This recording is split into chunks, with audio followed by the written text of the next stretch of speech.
Kamu sedang menyaksikan Polnaspedia. We talk about everything. Hai Sobat Polnas, selamat datang di podcast seru, sharing edukasi ringan dan unik.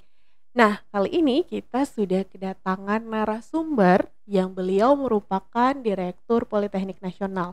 Hari ini kita akan berbincang dan berbagi informasi terkait organisasi kemahasiswaan. Langsung saja kita sapa beliau. Selamat datang Bapak Nara di podcast seru. Halo Sobat Polnas, selamat sore, selamat pagi, siang, sore, Siang dan malam. Gak tahu nanti nontonnya gimana ya Pak ya. Betul. Oke, gimana kabarnya hari ini Pak? Hari ini luar biasa. Luar biasa. Sedang banyak kegiatan atau lagi di tengah-tengah kesenggangan?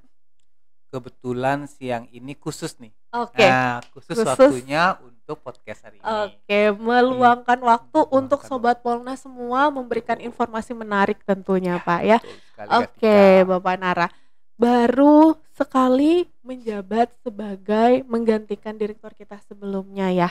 Mungkin boleh dibagikan sedikit bagaimana perasaannya dengan jabatan barunya ini Bapak. Sedikit memberikan informasi, mungkin ada Sobat Polnas yang belum kenal kan, karena baru sekali ya Pak ya. Jadi 4 Maret yang lalu kan dilantik nih. 4 Maret mungkin masih 2 bulan terakhir ini. Hal baru, karena tumben sekali bisa ikut dalam Politeknik. Iya. Biasanya sebelumnya itu ada di kampus, di perguruan tinggi, lalu juga SMK, dan sekarang baru banget di Politeknik. Jadi kalau misalkan kita tahu bahwa dulu waktu sekolah SMA, lalu waktu kerja SMK, kerja sekarang Politeknik lagi, nih hal yang paling baru. Politeknik itu seperti apa sih? Di 2 bulan terakhir nih masih belajar banyak tentang Politeknik. Tentang Politeknik berarti karena baru banget ya Pak ya, baru berkecimpung. banget. Beda banget soalnya Politeknik sama sekolah tinggi ya Pak ya. Dibilang beda ada bedanya, bilang sama ada samanya, tapi masih banyak belajar. Apa sih bedanya Politeknik? Pasti sedikit berbeda tentunya. Iya, betul, tapi mirip-mirip dengan SMK, tapi nggak bisa dimiripin juga sih. Iya, karena jenjangnya juga berbeda ya Pak. Betul sekali. Nah, kebetulan Pak Nara ini merupakan dosen saya juga dan membimbing saya juga dulu di organisasi kemahasiswaan. Seperti yang sudah saya bilang tadi, hari ini kita bakal bahas banyak tentang organisasi mahasiswa. Karena sekarang ini banyak sekali mahasiswa yang kena COVID kemarin, jadi banyak kuliahnya kan online tuh Pak. Baru sekarang perpindahan ke offline. Banyak mahasiswa yang masih sedikit untuk mengikuti kegiatan kemahasiswaan. Nah, boleh diceritain sedikit nih Pak, kan Bapak ini berkecimpung di organisasi kemahasiswaan ini atau organisasi-organisasi lainnya. Kenapa sih suka berkecimpung di dunia organisasi itu? Oke. Sebenarnya organisasi itu saya ikuti mulai SMP.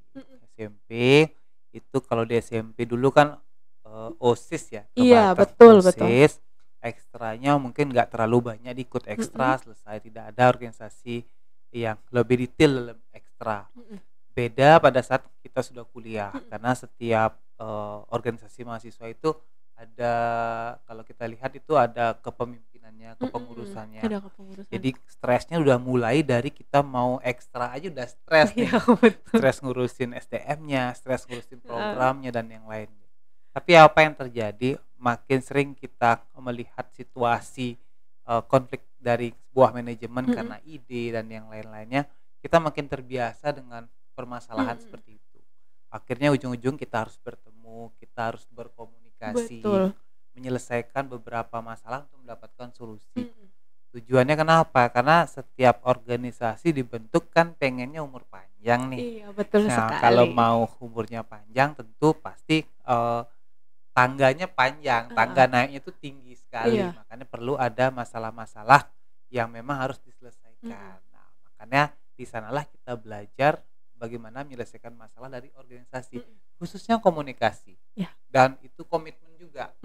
Kan ada kadang-kadang mau dilantik, kayaknya nggak bisa ngapa-ngapain deh. Nah, bener, akhirnya apa? Tiba-tiba goyang ormawanya, organisasi mahasiswanya, habis itu ditinggalkan. Mm-mm. Datang lagi, dia kasih PR yang banyak lagi untuk itu. Nah, bagaimana caranya itu ya? Tujuannya adalah komunikasi, karena pastinya dibentuknya organisasi itu tujuannya adalah untuk melatih kita berkomunikasi. Kayak ketika sekarang ini kan Iya, kan dibentuk dari organisasi. iya benar. Seperti Dari itu. organisasi Iya. dulu sih gitu. Jadi kalau tadi ceritain tentang belum Bapak cerita ini tentang pengalaman Bapak organisasi gitu. Pengalaman ya. Tadi kan baru sedikit tentang Iya. organisasi. Kalau pengalamannya selama ikut organisasi, boleh dong dibagiin sama teman-teman semua biar nanti siapa tahu setelah mendengar pengalaman Bapak pada mau habis ini saya harus daftar UKM, ikut organisasi dan lain sebagainya kayak gitu. Iya, jadi mungkin kalau dari organisasi mahasiswa sendiri dulu, dulu kan kalau kampusnya ikutnya dulu D2. Kita punya namanya FKM, namanya Forum Komunikasi Mahasiswa. Forum Komunikasi Mahasiswa. Yang orang bilang kalau D2 tuh forum dulu deh. Kami buat banyak kegiatan, seminar, habis itu workshop, habis itu ulang tahun. Itu problemnya banyak sekali. Dengan hal yang baru, pemikiran yang banyak, kita bisa buat sebuah sistem yang ada itu FKM pada saat itu. Lalu untuk saat ini kalau di Banjar dulu ada Seketruna juga ya.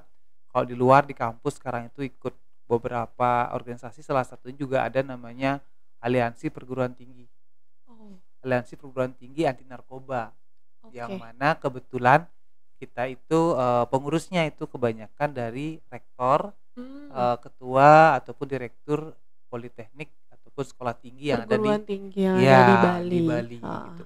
Dan kesempatan inilah yang menyebabkan saya bertemu dengan Aliansi Perguruan Tinggi se-Indonesia di tahun 2019. Karena begini, jadi waktu itu kalau nggak salah acaranya weekend di Bandung. Habis itu karena yang pejabat yang lainnya ada rektor, ketua, kan beliau mungkin waktu senggangnya sedikit ya. Betul. Karena pada saat itu saya belum menjabat jadi direktur, waktu itu masih kepala bagian kemahasiswaan. Pak Rektor menugaskan saya untuk berangkat ke sana. Iya, ke Bandung. Sampai sana ketemu dengan banyak orang, ketemu dengan cara berpikir orang, bahkan saya bertemu dengan beberapa pejabat-pejabat tinggi Polri dan BNN pusat. Nah, di sanalah saya melihat bagaimana cara mereka berorganisasi, cara mereka kalau saya bilang itu mendapatkan solusi dari problem-problem masing-masing wilayah. Gitu.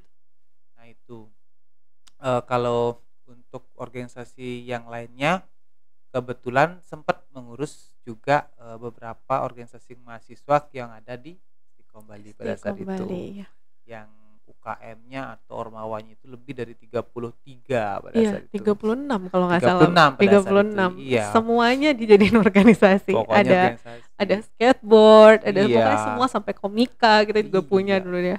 Banyak sekali. Kayak setiap bulan tuh ada kegiatan aja gitu. Bahkan kalau kita lihat trafficnya pada saat itu satu hari satu kegiatan. Kayaknya iya deh Pak. Iya. Apalagi kalau menjelang mau mahasiswa baru datang, itu kayak di lobi itu semua jualan. Ada stand. Pokoknya semua jualan seminar, event apapun itu. Iya. Semua. Karena memang UKM itu tujuannya adalah kita menjual produk kita. Produk apa yang kita jual itu kan membuat kita itu makin kreatif. Iya. Itu adalah seminar A, kita buat seminar B. Jadi pada saat nggak laku bukan berarti seminar kita yang jelek atau seminar dia yang siapa yang bisa menjual, ya bukan menjual dari sisi poinnya, tapi dari value-nya apa yang didapatkan. Bahkan ada yang seminarnya bisa sampai ratusan orang. Ada yang lebih sedikit. Melatih marketing sih sebenarnya Pak. Jadi kalau misalkan nanti selesai kuliah bisa masuk jadi marketing ya. Karena di memang perusahaan. Kalau kita kerja itu marketing sama kayak kita sama kayak kita misalnya kalau kita ngobrol, kita ngajar, kalau kita nggak marketingin diri orang nggak tahu kita. Iya benar. Iya kan, kalau besok-besok ada apa-apa, ada kegiatan apa atau ada pembicara apa, kita nggak akan dikenal karena kita nggak marketingin diri. Iya, seenggaknya branding diri sendiri gitu ya, branding diri sendiri gitu. Karena PD dapat dari mana? Organisasi. Iya benar banget. Jadi teman-teman itu harus sebenarnya ikut organisasi karena belajar, karena kalau misalkan di kampus kan cuma belajar akademik aja. Betul. Di organisasi itu belajar non akademik. Jadi setelah kerja itu berasa banget nih Pak. Setelah saya kerja itu berasa banget organisasi itu seberguna itu buat saya juga ya gitu. Sebenarnya organisasi itu melatih kita untuk berani berkonflik. Berani berkonflik, berani bertemu, berani ngobrol. Iya. Iya enggak? Kalau misalnya kita nggak berani berkonflik, kita akan diam aja. Udah nggak usah dah. Ya gangguin, ya udah nggak bisa. Berani berpikir kritis. Iya, berpikir kritis, berkonflik, tentunya mendapatkan solusi. Betul sekali gitu ya. Jadi teman-teman boleh banget setelah menyimak kita mungkin bisa untuk ikut organisasi. Nah, sangat ya Pak ya. Nah, kalau itu tadi cerita tentang pengalaman organisasinya. Nah, buat Bapak sendiri selama mungkin jadi kemahasiswaan di ITB Istiqomah Bali ya Pak ya, ada nggak kesulitan gitu atau kesulitan dan kesenangan, mungkin hal baik dan hal buruknya selama mengurus semua organisasi yang ada di sana? Kayak hampir lama banget ya Pak ya jadi kemahasiswaan di sana juga. Kalau 2017 sampai dengan 2020. Saya masih ngerasain itu. Kalau kesulitan sih sebenarnya kita sebut dengan ini ya, apa namanya, tantangan. Iya, betul, tantangan. Setiap sesuatu yang kita dapatkan, misalkan pada saat itu diberikan tugas sebagai kepala bagian kemahasiswaan, kepala bagian pengembangan kemahasiswaan, itu jadi tantangan luar biasanya adalah biasanya kalau ngadepin mahasiswa paling 1-2 ormawa yang memang visi misinya sama dengan kita, karena waktu itu jadi salah satu pembina. Jadi ada apa-apa, oh ya Pak, oke, segala macam. Jadi konfliknya sedikit. Sekarang kita menghadapi hampir semua kepala organisasi mahasiswa, ketua-ketuanya, sekretarisnya, pengurusnya lah. Kita ngobrol sama mereka memiliki pandangan berbeda-beda. Iya, kepalanya ada banyak pandangannya sekali. Juga ada banyak sekali. Mereka punya pandangan berbeda-beda. Yang waktu itu saya lakukan adalah bagaimana caranya bisa memberikan mereka masukan yang memang yang pertama itu secara umum tidak merugikan UKM itu. Karena banyak kan, mohon maaf ya, kegiatan itu kan dananya besar. Betul. Mereka nggak dapat dana sebesar itu. Akhirnya kan kita nggak mau kalau sebuah kegiatan itu rugi kan. Betul. Ya, pasti mau nyari untung apapun itu Pak ya. Nyari untung.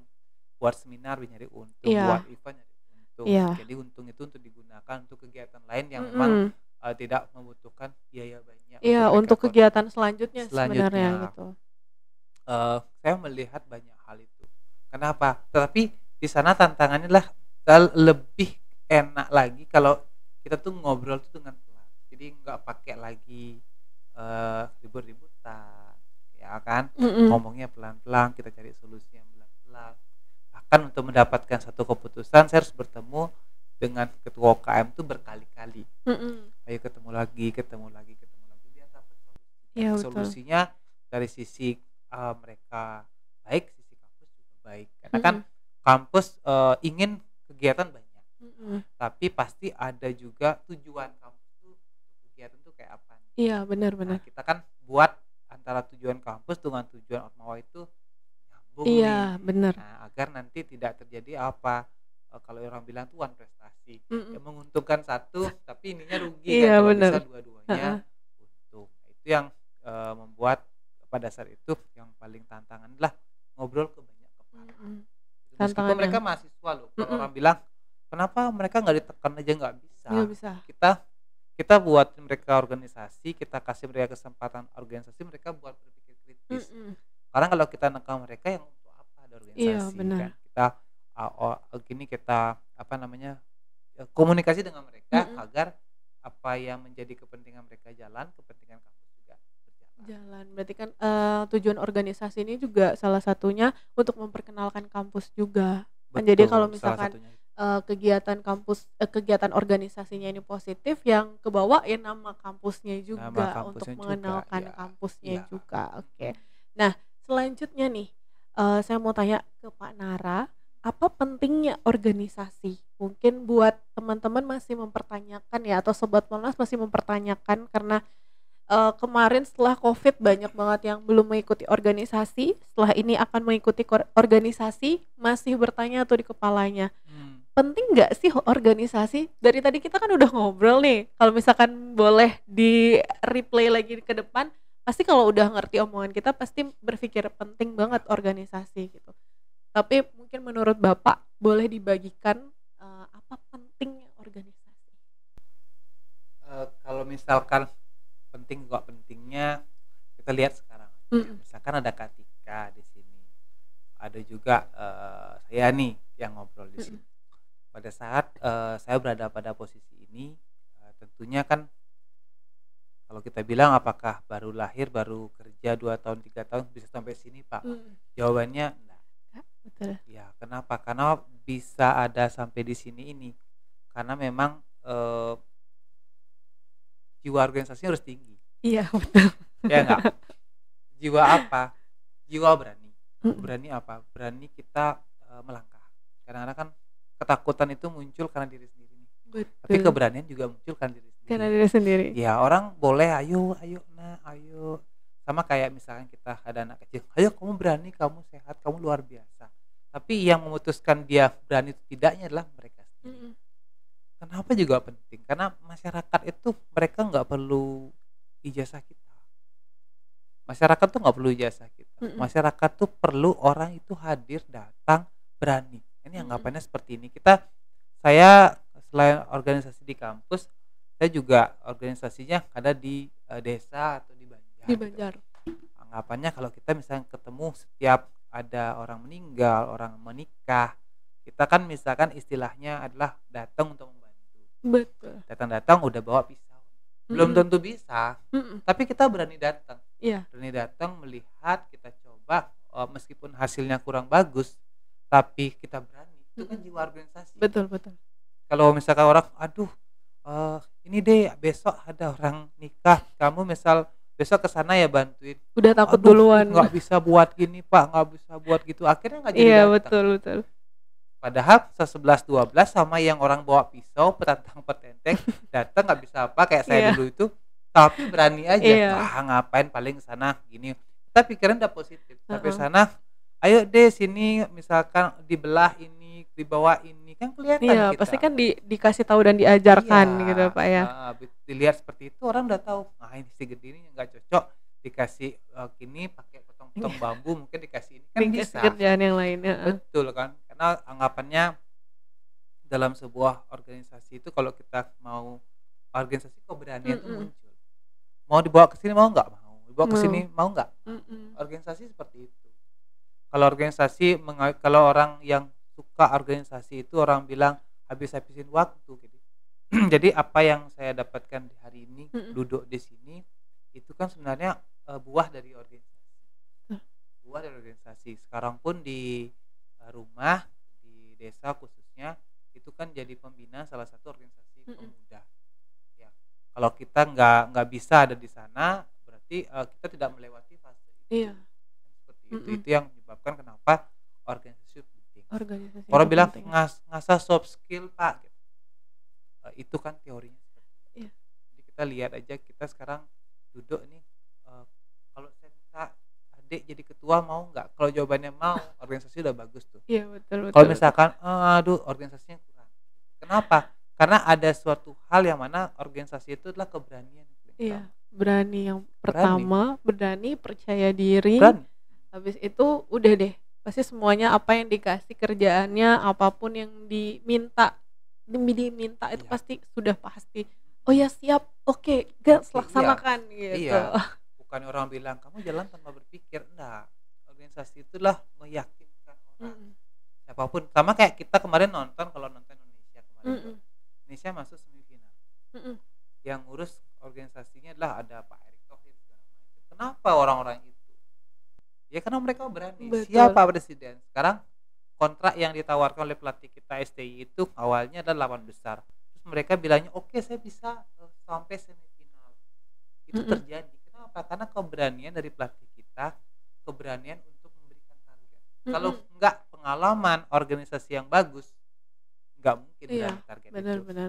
Kita juga yang nonton, apa nonton jam 12:30 1:30 kita sampai nonton jam pagi-pagi 5 sampai katanya jam Pak. 5 Aduh, kan. sampai Untuk jam apa? 5. Untuk nonton keberhasilan organisasi Iya, itu. bener. Karena di sana belajar banyak juga.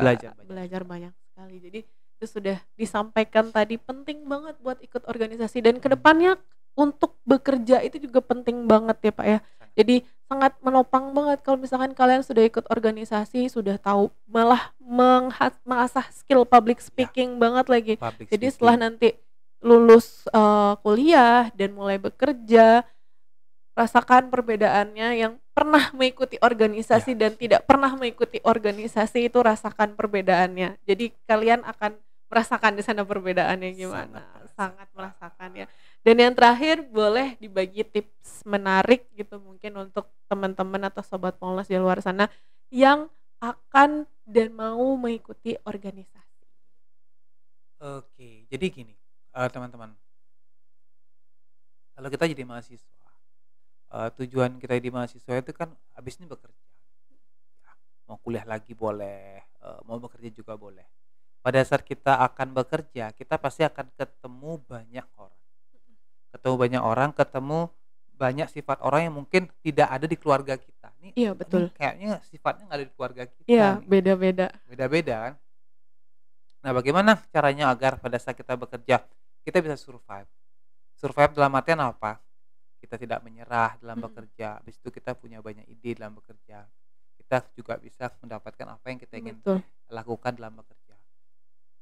Yang paling pertama kita lakukan pada saat kita ikut organisasi lah berani mengambil tanggung jawab.